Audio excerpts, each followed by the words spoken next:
Hey guys, this is Himanshu Kewat और स्वागत करता हूँ आपका हमारे चैनल सक्सेस पॉइंट में। दोस्तों, जैसा कि आप सभी जानते हैं, जो एसएसबी है यानी कि सशस्त्र सीमा बल, उसके अंतर्गत डिफरेंट पोस्ट होती है हमारी। जैसे कि कांस्टेबल ट्रेडमैन की पोस्ट होती है, कांस्टेबल ड्राइवर की पोस्ट होती है, हेड कांस्टेबल की पोस्ट होती है और हमारी एएसआई यानी कि असिस्टेंट सब इंस्पेक्टर की पोस्ट होती है और सब इंस्पेक्टर की पोस्ट होती है। तो दोस्तों, जैसा कि आप सभी जानते हैं, एसएसबी के अंतर्गत जो हेड कांस्टेबल की पोस्ट होती है वो काफ़ी रेपुटेटेड पोस्ट मानी जाती है। यह पोस्ट हमारे ग्रुप सी के अंतर्गत आती है। इसमें काफ़ी अच्छा आपको वेतन दिया जाता है और एक यह जैसे कि आप सभी जानते हैं, हमारी जो एसएसबी है एक पैरामिलिट्री की एक इंपॉर्टेंट विंग है, होम मिनिस्ट्री के अंतर्गत आती है। तो एसएसबी के अंतर्गत वेरियस हेड कांस्टेबल की पोस्ट के ऊपर वैकेंसी निकाली गई है। इसमें जो हमारी हेड कांस्टेबल की वैकेंसी निकली है उसमें कितनी वैकेंसी निकली है, इसमें क्या एज लिमिट मांगी गई है, क्या एजुकेशन क्वालिफिकेशन रखा गया है, जैसे कि आपने 10th किया है, 12th किया है, आईटीआई किया है या फिर आपने ग्रेजुएशन किया है, तो आप इस फॉर्म को भर सकते हैं। कौन कौन सी पोस्ट में भर सकते हैं और इसमें क्या age limit, education qualification, age relaxation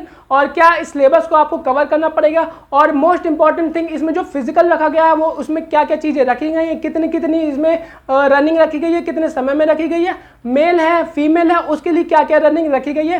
तो इसके रिगार्डिंग मैं आपको कंप्लीट डिटेल में वीडियो प्रोवाइड करवाऊंगा। इसके बाद आपको सभी प्रकार के डाउट आपके क्लियर हो जाएंगे। तो दोस्तों, ज़्यादा देर ना करते हुए चलिए वीडियो को शुरू करते हैं। चलिए चलते हैं ऑफिशियल नोटिफिकेशन की तरफ और जान लेते हैं उसमें क्या क्या चीज़ बताई गई है। देखिए, ये रही ऑफिशियल नोटिफिकेशन। चलिए बात कर लेते हैं कि हमारे ऑफिशियल नोटिफिकेशन में क्या क्या चीज़ बताई गई है। एज लिमिट, एजुकेशन क्वालिफिकेशन और एग्जाम के सिलेबस और हाइट, चेस्ट, वेट और जो आपका बॉडी मास इंडेक्स है उसके रिगार्डिंग क्या इन्फॉर्मेशन दी गई है। चलिए बात कर लेते हैं। यहाँ सबसे पहले हम लेते हैं advertisement number 338 RS SSB combined advertisement head constable non GD 2023, यानी जो एडवर्टाइजमेंट निकाला गया है वो हेड कांस्टेबल की post, non gazetted post, non GD की पोस्ट के ऊपर निकाला गया है। यहाँ आप देख सकते हैं government of India, ministry of home affairs, office of the director general सशस्त्र सीमा बल यानी कि SSB। चलिए बात कर लेते हैं जो नोटिस दिया गया है वो क्या, उसमें क्या क्या बताया गया है। सबसे पहले बात कर लेते हैं online application are invited to filling up the post head constable electrical, mechanical, steward, veterinary and communication, यानी जो एप्लीकेशन जारी की गई है उसके रिगार्डिंग हेड कांस्टेबल के अंतर्गत इलेक्ट्रीशियन, मैकेनिकल, स्टूवर्ड और वेटरनरी और कम्युनिकेशन के अंतर्गत जो हमारी पोस्ट है उनको फिल किया जाएगा। जैसे कि आप देख सकते हैं यहाँ सभी पोस्ट ग्रुप सी और नॉन गजेटेड पोस्ट है। और जैसे कि आप सभी जानते हैं, सशस्त्र सीमा बल यानी कि SSB हमारा ministry of home affairs, government of India के अंतर्गत आता है। देखिए बात कर लेते हैं, इसके सबसे पहले हम बात कर लेते हैं इसमें क्या क्या चीज़ बताई गई है। सबसे पहले हम बात करते हैं नेशनलिटी ऑफ सिटीजनशिप के बारे में।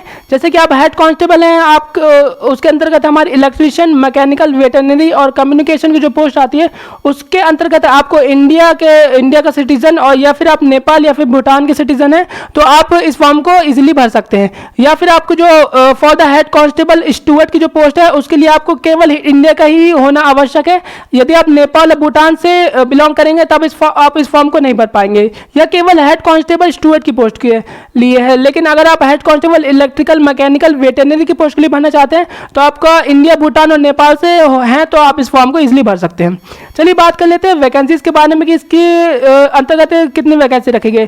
देखिए फ्रेंड्स, जैसे कि आप देख सकते हैं जो हेड कांस्टेबल के अंतर्गत हमारे SSB के अंतर्गत जो वैकेंसी निकाली गई है वो बहुत बड़ी वैकेंसी निकाली गई है। तो उसके अंतर्गत जो हमारी टोटल नंबर ऑफ पोस्ट रखी गई वो डिफरेंट पोस्ट रखी गई है। देखिए जैसा कि आप बात कर लेते हैं हेड कांस्टेबल इलेक्ट्रीशियन में के अंतर्गत हमारी टोटल नंबर ऑफ वैकेंसी 15 रखी गई है। हेड कांस्टेबल मैकेनिक के अंदर 296 पोस्ट रखी गई हैं फ्रेंड्स। और हेड कांस्टेबल स्टूवर्ड के अंदर केवल 2 पोस्ट रखी गई हैं। और हेड कांस्टेबल वेटरनरी यानी कि वेटरनरी के अंतर्गत हमारी 23 पोस्ट रखी गई है। और हेड कांस्टेबल कम्युनिकेशन के अंतर्गत सबसे ज़्यादा पोस्ट रखी गई है जो कि हमारी 578 पोस्ट रखी गई है। देखिए फ्रेंड्स, यहाँ पर जो वैकेंसी निकली है वो काफ़ी बढ़िया वैकेंसी है। लगभग आपको यहाँ पास 9 से 950 के लगभग वैकेंसी देखने को मिल जाएगी जो सशस्त्र सीमा बल के SSB के अंतर्गत हेड कांस्टेबल की पोस्ट के ऊपर बहुत बड़ी वैकेंसी है। चलिए बात कर लेते हैं अदर चीज़ों के बारे में। जैसे कि आप सभी जानते हैं यहाँ 10% vacancies are reserve for ex serviceman. जैसे कि सभी डिफेंस की जॉब में होता है, एक्स सर्विसमैन के लिए 10% वैकेंसीज को रिजर्व रखा जाता है। चलिए बात कर लेते हैं यहाँ सबसे इंपॉर्टेंट थिंग्स यानी कि पे स्केल और अदर अलाउंसेस के बारे में। देखिए फ्रेंड्स, जैसे कि आप जानते हैं जो सशस्त्र सीमा बल है उसके अंतर्गत ग्रुप सी की पोस्ट आती है हमारी हेड कांस्टेबल की, तो उसके अंतर्गत आपको वेतन काफ़ी अच्छा मिलता है। तो आपके हेड कांस्टेबल की पोस्ट के ऊपर आपको जो इनिशियल वेतन की जो ग्रेड पे रहने वाली है वो 25,500 से लेकर 81,100 से रहने वाली है। रही है, लेकिन आपके इसमें आपके एक्स्ट्रा अलाउंसेस भी ऐड होंगे, जैसे आपका डीए हो गया और महंगाई भत्ता जिसे कहते हैं वो हो गया। बाकी आपके डिफरेंट अलाउंसेस भी ऐड होते हैं। तो आपकी जो इनिशियल इनहैंड सैलरी बनेगी वो 32 से 33 हज़ार पर मंथ बन जाएगी, जो काफ़ी अच्छी है। एलिजिबिलिटी कंडीशन के बारे में बात कर लेते हैं। तो फ्रेंड्स देखिए, अगर एलिजिबिलिटी कंडीशन के बारे में हम बात करते हैं तो सबसे पहले हम बात कर लेते हैं कि हेड कांस्टेबल इलेक्ट्रीशियन की पोस्ट के लिए कौन कौन एलिजिबल है। देखिए, जो हमारी, मैं आपको एक एज बता देता हूं जिसके अंतर्गत अगर आप आते हैं तो आप इस फॉर्म को भर सकते हैं।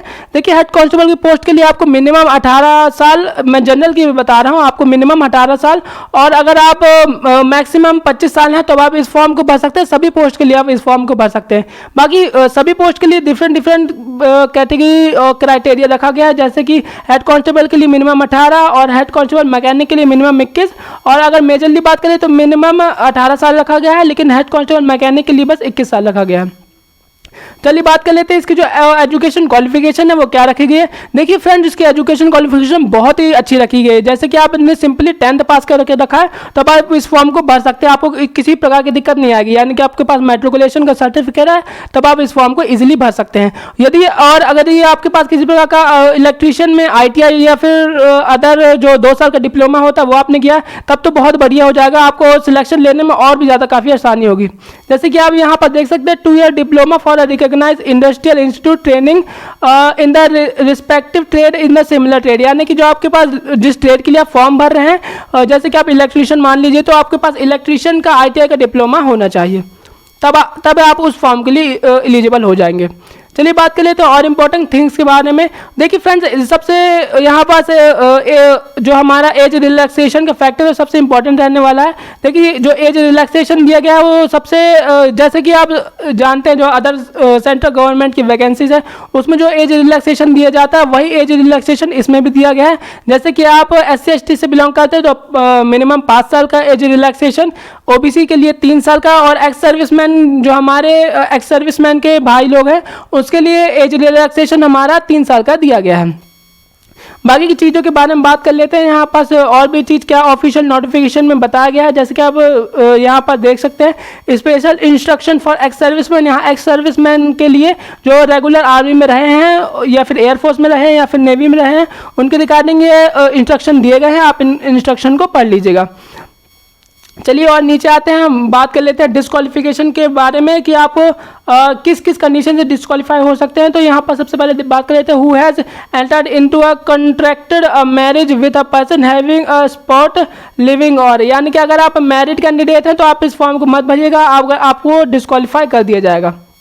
तो आप इस बात का विशेष ध्यान रखिएगा। चलिए बात कर लेते हैं आज इसकी फॉर्म फीस के बारे में। तो दोस्तों, अगर आप EWS हैं या फिर आप जनरल हैं, OBC, SC ST, आप किसी भी कैटेगरी से बिलोंग करते हैं तो आपके लिए जो फॉर्म फीस चार्ज की गई है मात्र 100 रुपये चार्ज की गई है। तो दोस्तों, जो 100 रुपये फॉर्म फीस इसकी इसलिए जारी की गई ताकि सभी कैटेगरी के लोग जो कि इस फॉर्म को भर सकें, उन्हें किसी प्रकार की दिक्कत ना आए फॉर्म भरने में। चलिए बात कर लेते हैं यहाँ पार्ट 1 के बारे में। यहाँ पर देख सकते हैं आप, सबसे पहले आपको पोस्ट भरना पड़ेगा, कैंडिडेट नेम, हस्बैंड या फिर अपने फादर का नेम, मदर का name, date of birth, gender equality, religion, और अपनी कैटेगरी आपको भरनी पड़ेगी, SC ST OBC जो भी आपकी कैटेगरी है। यहाँ पर फॉर्म के फॉर्मेट के बारे में यहाँ सब कुछ बताया गया है कि आपको जो फॉर्म का फॉर्मेट भरना पड़ेगा वो कुछ इस तरीके का भरना पड़ेगा। यहाँ आप देख सकते हैं, आपको फिर अपना identification marks, mobile number, email ID, education qualification, address, password, यहाँ आपको फोटोस आएंगे अपने अपलोड करने पड़ेंगे, तब आपका जो फॉर्म रहेगा वो सबमिट के सेक्शन पे आ जाएगा। चलिए बात कर लेते हैं और इंपॉर्टेंट थिंग्स के बारे में, जैसे कि हमारा रहने वाला है फिजिकल एफिशिएंसी टेस्ट। दोस्तों, जैसे कि आप सभी जानते हैं जो हमारी ये डिफेंस की वैकेंसी है उसके अंदर फिजिकल एफिशिएंसी टेस्ट यानी PET भी होने वाला है। तो दोस्तों चलिए बात कर लेते हैं हमारे PET में क्या क्या चीज़ रखी गई है। जैसे कि आप यहाँ देख सकते हैं, PET and PST will be conducted at SSB location by board of officer detail by SSB, यानी कि Sashastra Seema Bal, as per administrative consultation as per detail given below. यानी कि जो आपका जो PET करवाया जाएगा वो SSB के सेंटर्स में और SSB के लोकेशन में कंडक्ट करवाया जाएगा। जो हमारे PET के लिए जो क्वालिफिकेशन है वो कुछ इस प्रकार है, जैसे कि अगर आप मेल हैं तो आपको 1.6 किलोमीटर की रनिंग करवाई जाएगी, वो भी 6 मिनट 30 सेकेंड के अंतर्गत, या फिर अगर फीमेल हैं आप तो आपको 800 मीटर की रनिंग करवाई जाएगी 4 मिनट के अंतर्गत। यही अगर PST यानी फिजिकल स्टैंडर्ड टेस्ट के बारे में बात कर ले, जिसमें अंतर्गत हम आपको हाइट, चेस्ट और वेट को मेजर किया जाता है। तो आपकी जो मिनिमम हाइट मैं आपको बता दूं जो रखी गई है 165.5 या फिर 165 सेंटीमीटर आपकी जो मिनिमम हाइट वो रखी गई है, और मैक्सिमम हाइट आपकी कुछ भी हो सकती है। और चेस्ट के बारे में अगर हम बात कर ले तो जो आपका चेस्ट रखा गया है वो 78 विदाउट एक्सपेंशन, और एक्सपेंशन के बाद आपका जो चेस्ट होना चाहिए वो 82 सेंटीमीटर, 83 सेंटीमीटर आपका आफ्टर एक्सपेंशन के बाद चेस्ट होना चाहिए। तब आपको पीएचडी में किसी प्रकार की दिक्कत नहीं आएगी। यहाँ आप देख सकते हैं बाकी की चीज़ों के बारे में बताया गया है। बाकी की चीज़ें जो हमारे डिफरेंट पोस्ट के ऊपर जो हमारे डिफरेंट कैटेगरी के जो कैंडिडेट हैं उनके रिगार्डिंग यहाँ सब कुछ ऑफिशियल नोटिफिकेशन में बताया गया है। देखिए यहाँ पर सबसे पहले बात कर लेते हैं हम रिटन एग्जामिनेशन के बारे में। तो दोस्तों जैसे कि आप सभी जानते हैं इसमें जो एसएसबी में हमारा जो हेड कांस्टेबल की पोस्ट है उसमें पहले आपका रिटन होगा, फिर उसके बाद आपका पीएचडी या पीईटी होगा। तो जो रिटन होने वाला है उसमें आप देख सकते हैं कॉमन एंट्रेंस टेस्ट यानी सीईटी, उसके अंतर्गत आपको 3 टाइप के क्वेश्चन आएंगे जो आपके 150 नंबर के क्वेश्चन आएंगे, और 150 multiple choice objective type question रहने वाले, जिसके अंतर्गत हमारे general knowledge, mathematics, reasoning, general English या फिर जनरल हिंदी आने वाला है, या और उसके अंतर्गत टेक्निकल सब्जेक्ट भी आने वाला है। इसमें आपको 2 पार्ट में आपके एग्जाम होने वाले हैं। पार्ट ए में 50 नंबर का और पार्ट बी में आपका 100 नंबर का एग्जाम होने वाला है। पार्ट ए में आपका जनरल नॉलेज, मैथमेटिक्स, रीजनिंग और जनरल इंग्लिश के जिसमें से या फिर जनरल हिंदी के सेक्शन आएंगे, और जो आपका पार्ट बी होने वाला है वो आपका टेक्निकल सब्जेक्ट रहने वाला है, उसके आपको 100 नंबर दिए जाएंगे। सबसे मेन यहाँ पर रहने वाला है वो टेक्निकल सब्जेक्ट ही रहने वाला है। देखिए फ्रेंड, जो मिनिमम क्वालिफिकेशन के बारे में बात करें कि आपका जो मिनिमम क्वालिफिकेशन कट ऑफ के ऊपर जो डिपेंड निकलता है, जो हमारा कट ऑफ बनता है वो कैंडिडेट के नंबर के मार्क्स पे बनता है कि उन्होंने कितने नंबर गेन किए हैं। यहाँ आप देख सकते हैं फाइनल मेरिट लिस्ट के बारे में बताया गया है। Final merit list will be prepared on the basis of marks obtain by the candidate in written examination, यानी कि जो आपके फाइनल मेरिट लिस्ट बनेगी वो आपके रिटन के बेस्ड पर बनेगी, और उसके लिए आपको पीईटी के जो मार्क्स होंगे या फिर पीएचडी के लिए मार्क्स होंगे, किसी प्रकार के पीईटी और पीएचडी में आपके मार्क्स नहीं दिए जाएंगे, वो जस्ट आपको क्वालिफाइंग नेचर रहने वाला है। देखिए फ्रेंड, जैसे कि यहाँ सब कुछ बताया गया है, बाकी की चीज़ों के बारे में यहाँ बात कर लेते हैं। यहाँ हमारे फॉर्म के सबमिशन के बारे में बताया गया, जैसे कि आप जान लेते हैं एनेक्शन नंबर 1 और एनेक्शन नंबर 2 के में जो भी कुछ बताया गया है। दोस्तों यहाँ फाइनली बात कर लेते हैं इसकी डेट के बारे में। तो दोस्तों इसकी जो डेट है वो स्टार्ट हो चुकी है, तो आप इस फॉर्म को ज़रूर भर दीजिएगा। ये बहुत बड़ी वैकेंसी है और एसएसबी के अंतर्गत काफ़ी समय के बाद इसकी जो वैकेंसी है वो निकल के आई है, तो आप फॉर्म को ज़रूर भर दीजिएगा, और शुरुआती दिनों में ही भर दीजिएगा ताकि आपको लास्ट दिन में आपका सर्वर जो साइट के ऊपर सर्वर की लैकिंग आती है या फिर किसी प्रकार के टेक्निकल इशू आते हैं वो आपको देखने को ना मिले। तो आप शुरुआती दिनों में ही फॉर्म को भर दीजिएगा। चलिए दोस्तों, ये रहा ऑफिशियल वीडियो एसएसबी की वैकेंसी की रिगार्डिंग। अगर आपको किसी प्रकार की दिक्कत आती है तो आप मुझसे कमेंट बॉक्स में पूछ सकते हैं, और लेटेस्ट गवर्नमेंट जॉब की वैकेंसी के अपडेट के रिगार्डिंग, एडमिट कार्ड और रिजल्ट के रिगार्डिंग की पल पल की अपडेट पाने के लिए चैनल को सब्सक्राइब कीजिएगा। चलिए दोस्तों, मिलते हैं नेक्स्ट वीडियो में नेक्स्ट अपडेट में।